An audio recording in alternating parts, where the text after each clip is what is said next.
요즘 인공지능 보면 정말 대단하다는 생각밖에 안 들죠?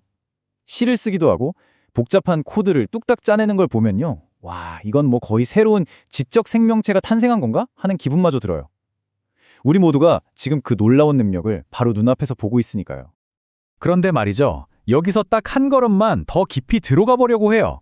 만약에 우리가 보고 감탄하는 이 모든 것들이 진짜 지능이 아니라 지능을 너무나도 완벽하게 흉내낸 하나의 거대한 환상, 잘 짜인 마술 같은 거라면 어떨까요?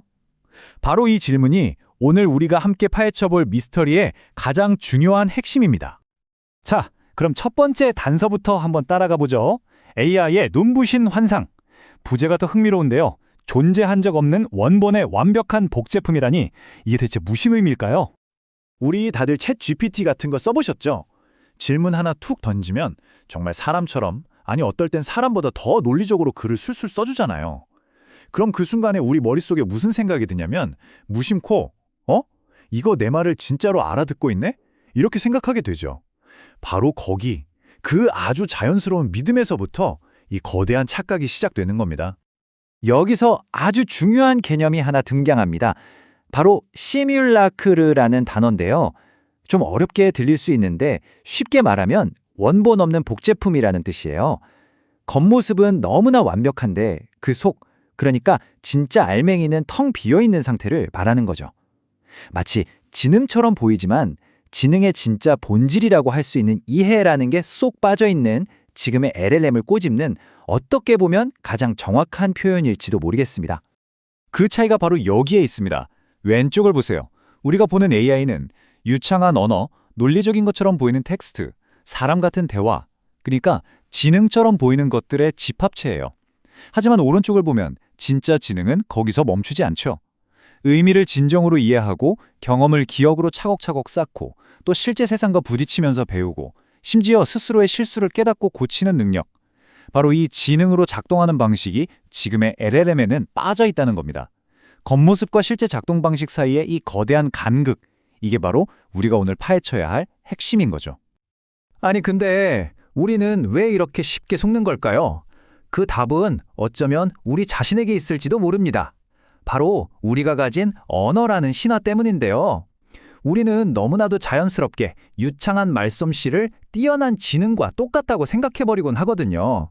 이게 얼마나 위험한 착각인지 한번 자세히 살펴보겠습니다. 한번 생각해 보세요. 사람은 그냥 말을 잘하는 존재가 아니잖아요. 우리는 어제의 경험을 똑똑히 기억하고 누군가 농담이나 비꼬는 말을 했을 때 그 속에 숨은 진짜 의미를 파악하죠.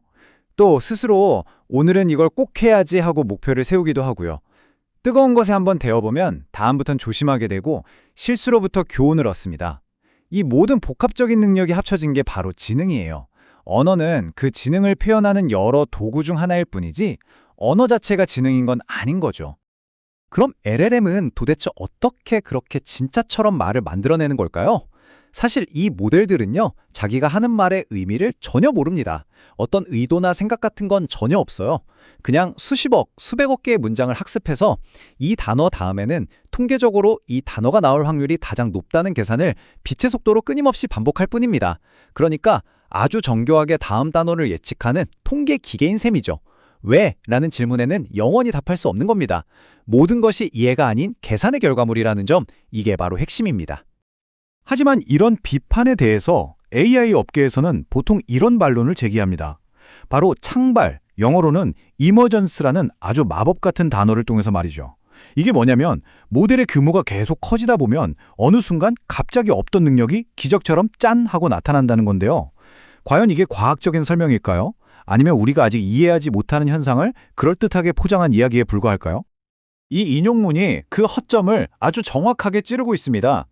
이건 창발 현상이야 라는 말이 사실은 솔직히 왜 이런 결과가 나왔는지 우리는 설명할 수 없어 라는 말의 아주 세련된 버전일 수 있다는 거죠. 모델을 엄청 크게 만들었더니 예상치도 못한 멋진 결과가 나왔을 때 그 원인을 과학적으로 파고드는 대신 그냥 창발했다고 선언해버리면 모든 질문이 딱 멈춥니다. 이건 과학적 탐구가 아니라 오히려 설명을 포기하는 행위가 될 수 있다는 아주 날카로운 지적이에요. 아인슈타인의 상대성 이론 같은 진짜 과학 이론과 비교해보면 그 차이가 아주 명확해집니다. 과학 이론은 정밀한 수학을 기반으로 만약 이렇게 하면 저런 결과가 나올 것이다 라고 예측할 수 있고요. 심지어 실험을 통해서 이 이론은 틀렸다고 증명, 즉 반증할 수도 있습니다. 하지만 창발은 어떤가요?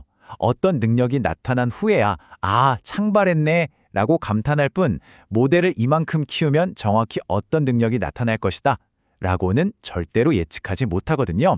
이건 예측이 아니라 사후 해설에 가깝죠. 그래서 과학보다는 일종의 믿음이나 신화처럼 기능한다는 비판을 피하기가 어려운 겁니다.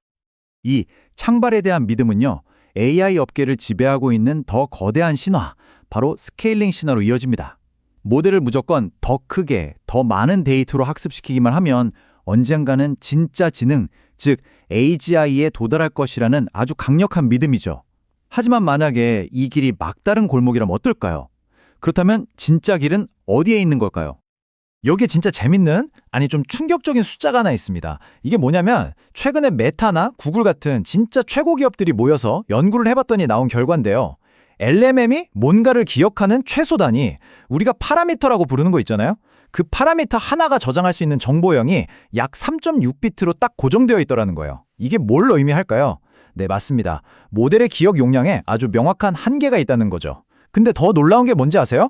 데이터를 더 많이 막 쏟아부어서 학습시키잖아요. 그러면 오히려 원래 알고 있던 어떤 구체적인 사실들은 점점 희석돼서 기억력이 더 나빠질 수도 있다는 겁니다. 그러니까 무조건 많이 먹인다고 똑똑해지는 게 아니라는 게 과학적으로 증명된 셈이죠. 결국 모델을 무작정 키우기만 하는 이 전략은 이런 명백한 한계에 부딪힐 수밖에 없습니다. 방금 본 것처럼 사실 정보는 점점 희미해지고 모델은 실제 세상과 부딪히며 배우는 게 아니라 텍스트라는 보이지 않는 감옥 안에 갇혀있는 셈이죠.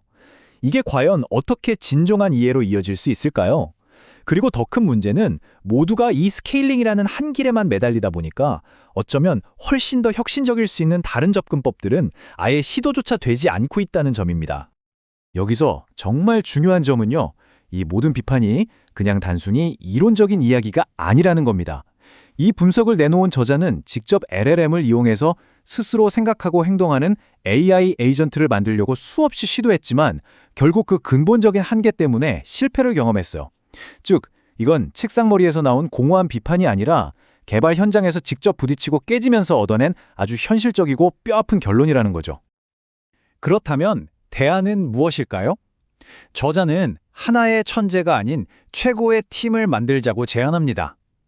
LLM을 모든 걸 다 하는 만능 뇌로 보는 게 아니라 각자 전문 분야가 있는 팀의 한 명으로 보는 거죠. 예를 들어 LLM은 말을 아주 유창하게 하는 대변인 역할을 맡고요. 정확한 정보는 사서처럼 외부 기억장치에서 척척 찾아옵니다. 그리고 그 정보가 맞는지 틀리는지 깐깐한 팩트체커가 검증하고 실제 행동은 실행가가 옮기는 거죠. 거대한 단일 모델이 아니라 각기 다른 전문 기능을 가진 모듈들이 서로 협력해서 진짜 지능을 구현하는 방식. 훨씬 더 합리적으로 들리지 않나요? 자, 지금까지의 날카로운 비판들을 넘어 이제 우리는 더 근본적인 질문으로 나아가야 할 때입니다. 진짜 지능이란 대체 무엇이고 우리는 그걸 어떻게 만들 수 있을까요? 그 해답은 어쩌면 최첨단 기술 그 자체가 아니라 마음의 과학이라고 불리는 인지과학과에 다시 만나게 하는 데 있을지도 모릅니다. 이 비유 정말 날카롭지 않나요? 우리가 인체를 연구하는 생물학이나 해부학에 대한 이해 없이 환자를 치료할 수 없듯이 지능을 만들겠다면서 정작 지능이 어떻게 작동하는지 수십 년간 연구해온 인지과학을 무시하는 건 앞뒤가 맞지 않는다는 겁니다. 지능에 대한 깊은 철학 없이 기술적인 성능만 쫓는 것은 결국 길을 잃고 헤매게 될 거라는 아주 강력한 경고 메시지죠. 그래서 앞으로 우리는 무엇을 해야 할까요? 첫째, 창발이나 지능 같은 애매모호한 단어 대신에 명확한 정의와 증거를 요구하면서 과학적 엄밀성을 되찾아야 합니다. 둘째, 모두가 스케일링이라는 하나의 길만 파는 게 아니라 더 다양하고 창의적인 아이디어가 시도될 수 있는 건강한 연구 생태계를 만들어야 합니다. 그리고 아마 가장 중요한 것은 기술에만 매몰되지 않고 진짜 지능이란 과연 무엇인가? 라는 이 근본적인 질문을 우리 스스로에게 끊임없이 던지는 것일 겁니다. 오늘 우리가 나눈 이야기는 결국 이 하나의 질문으로 모입니다. 우리는 지금 우리와 함께 생각하고 때로는 논쟁하며 함께 성장하는 진정한 파트너를 만들고 있는 걸까요? 아니면 그저 우리의 언어와 지식을 너무나도 그럴듯하게 흉내내는 정교한 거울을 만들고 있는 걸까요? 우리가 어떤 미래를 원하는지에 따라 앞으로 우리가 나아갈 길은 완전히 달라질 겁니다.